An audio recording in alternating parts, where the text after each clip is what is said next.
My fiancé has been secretly messaging someone else. What should I do? Some more context about the situation.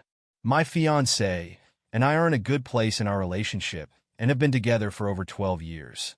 She out of nowhere got upset a couple of nights ago, saying since turning 30, she's doubting everything in her life, and told me she was unsure about our relationship as she has never been with any other guys.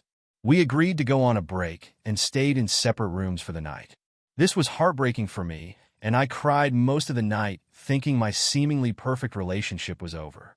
The following day, I asked if there was more going on, and she burst out crying and told me everything about another guy she started messaging on Instagram. I think the talk we had the previous night was essentially asking me for a pass to sleep with him, although she says she doesn't think she could have gone through with it.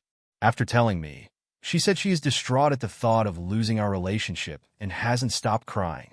The guy she was messaging lives miles away and is clearly a player. She says she was just liking the attention. She's offered to block him, delete him, etc. In our 12-year relationship, I have not once doubted her loyalty to me, and this is extremely out of character for her, which makes the pain of it so much worse, as I never would have thought something like this would happen to us. More painful still is the messaging was going on the night after we started our break, whilst I was crying myself to sleep in the room next door.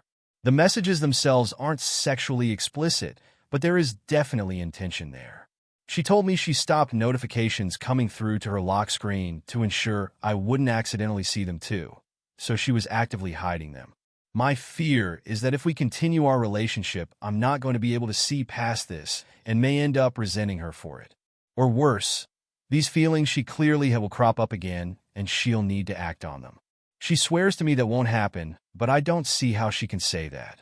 How can I continue our relationship after this? I don't know what to do. Edit for clarification, we have been together for 12 years, only engaged for 2. We haven't got married yet, as the OH has never been that keen on the idea or marriage and doesn't like the thought of a big wedding where all attention is on us. She is very much an introvert and does not like to be the center of attention usually.